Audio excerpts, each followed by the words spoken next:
My name is Sonia Ratan, and this is my presentation on how to prepare for a whooping cough outbreak. The CDC wants a hospital to prepare for a whooping cough outbreak as majority of the state is affected by it. CDC believes that the county can expect a major increase in patients in the next 2 to 3 hours with the disease. The hospital is a 300-bed facility that serves a population of 50,000. The stress can increase way beyond the hospital's capacity in an outbreak. The hospital needs to create a plan to mitigate the risk that can stress the hospital resources. Whooping cough is a highly contagious respiratory tract infection caused by the bacteria called Bordetella pertussis. In this, when an infected person coughs or sneezes, tiny germ-laden droplets are sprayed into the air, and when a person breathes it, they can get really sick. The antibiotics can kill this bacteria and help in speedy recovery. An action plan needs to be implemented by the hospital. This involves creating a core planning group to prepare for the outbreak, to identify the threats and hazards, to assess the risk to community, to determine the operational priorities, and identify the resources in terms of people, capital, and equipment. Coordinate healthcare planning to prepare the healthcare system for a disaster, to coordinate training to assist healthcare responders, and to improve the healthcare response capability through coordinated exercise and evaluation. A process for developing alliances and partnerships should be developed. Create partnership with churches, schools, and libraries that can be used as secondary facilities.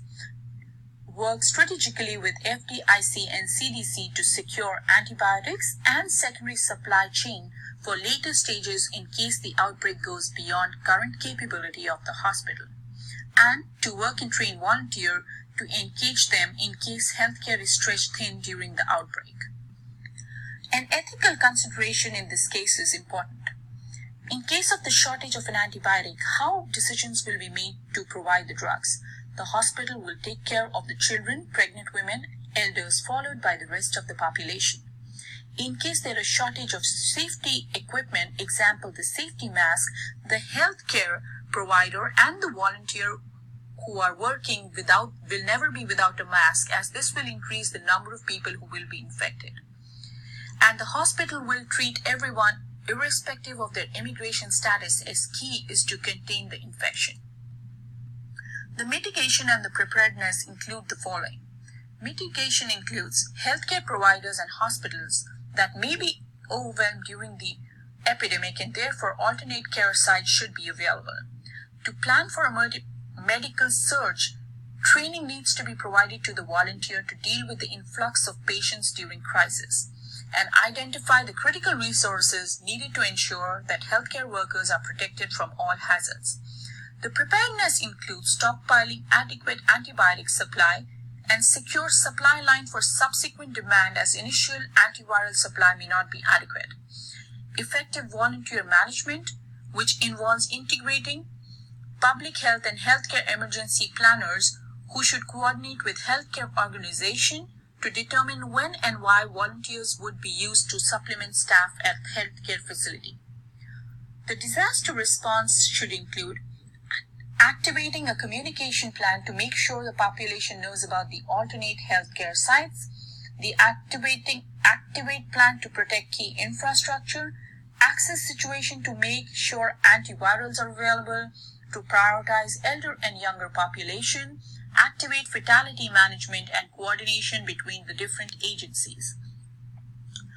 The recovery plan should include evaluating the improvement in stress on healthcare resources and prepare to close down secondary locations, evaluate impact of the outbreak on the population, plan to open school and public places after making sure outbreak is under control, evaluate antiviral stockpile and any further need of medical resources, evaluate the financial need for rehab of the affected population, and coordinate the needs with federal government in case emergency funds are needed.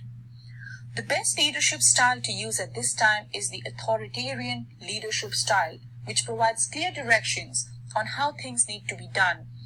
It also helps to have firm decision on protocol and policies, reduces confusion on who is in charge during the time of chaos, and to have a clear command of change so that all functions are carried out in set protocol in set operational manners, and to have a clear communication with the central agencies.